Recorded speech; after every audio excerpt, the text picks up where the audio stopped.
तो दोस्तों आपका स्वागत है। दोस्तों आज की वीडियो में हम गणित की एक बहुत ही अच्छी पहेली के बारे में जानेंगे।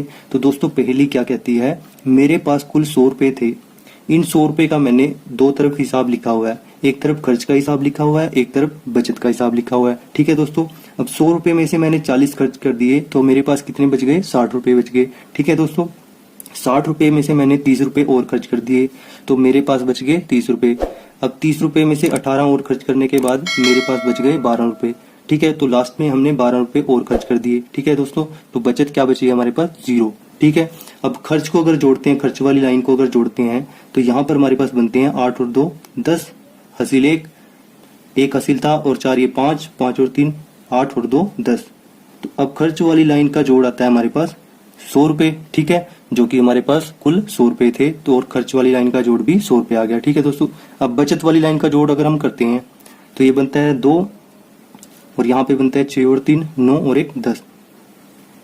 तो दोस्तों यहाँ पर ये 102 बन रहा है। यहीं पर सबसे बड़ा कंफ्यूजन है कि यहाँ पर तो खर्च वाली लाइन में तो 100 रुपए आ रहा है और बचत वाली लाइन में 102 रुपए कैसे आ रहा है। ठीक है दोस्तों ये पहेली आपको उलझाने के लिए, आपको कंफ्यूज करने के लिए ही बनाई गई है। इस पहेली को हल करते हुए आपको सिंपल सी बात याद रखनी है कि खर्च का और बचत का कोई भी कंपैरिजन नहीं हो सकता। अगर हम इन दोनों का कंपैरिजन करेंगे तो वो बिल्कुल ही इलॉजिकल होगा।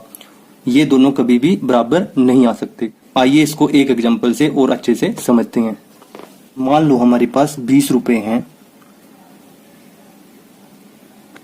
कुल कितने रुपए हैं हमारे पास, 20 रुपए हैं। ठीक है दोस्तों, अब एक तरफ हम खर्च का हिसाब लिख देते हैं जैसे हमने यहां पे लिखा था, एक तरफ बचत का। ठीक है दोस्तों, अब 20 रुपए में से हमने खर्च किए 12 रुपए। ठीक है, तो हमारे पास कितने बच गए, 8 रुपए बच गए।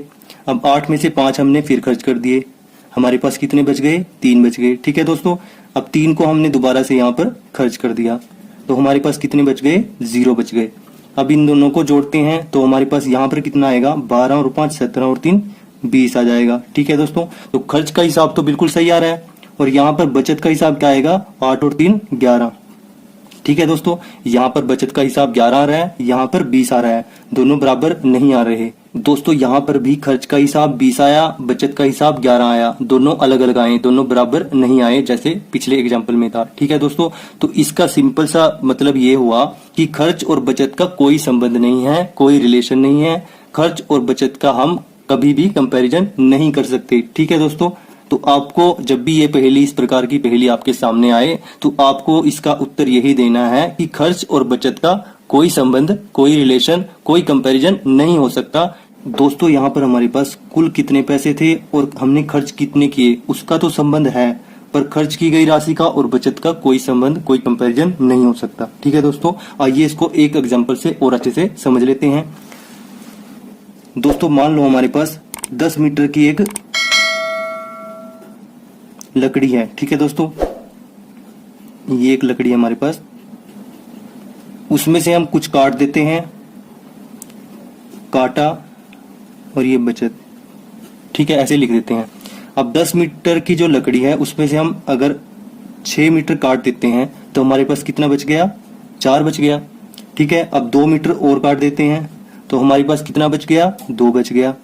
अब ये जो 2 मीटर था इसको भी काट देते हैं तो हमारे पास कितना बच जाएगा, 0। ठीक है, अब दोनों को जोड़ देते हैं, यहां पर बनेगा 6 और 4 10, यहां पर बनेगा 4 और 2 6। ठीक है दोस्तों, तो यहां पर 10 बन रहा है और यहां पर 6 बन रहा है, दोनों अलग अलग हैं। पिछले एग्जांपल्स की तरह ही यहां पर इस लाइन में तो बन रहा है 10 और इस लाइन में बन रहा है 6। ठीक है, अब काटा गया जो पार्ट है उसका और जो कुल हमारे पास लकड़ी थी वो, उन दोनों का तो संबंध बनता है, पर काटे गए पार्ट का और बचत का कोई संबंध नहीं बनता। यानी खर्च का और बचत का यहाँ पर भी कोई संबंध नहीं है। आपको सिर्फ इस कॉन्सेप्ट को याद रखना है कि जो हम खर्च कर रहे हैं उसका और जो बचत बच रही है उसका कभी भी कोई रिलेशन नहीं बनता, कोई संबंध नहीं बनता। इन दोनों का कंपैरिजन भी बिल्कुल गलत है। ठीक है दोस्तों, संबंध केवल कुल राशि का और खर्च की गई राशि का बनता है। खर्च की गई राशि और बचत का कभी भी कोई संबंध या रिलेशन नहीं बनता। ठीक है दोस्तों, आई होप आपको ये पहेली अब अच्छे से समझ में आ गई होगी। जब भी आपके सामने इस टाइप की पहेली आएगी तो आपको सिर्फ यही उत्तर देना है।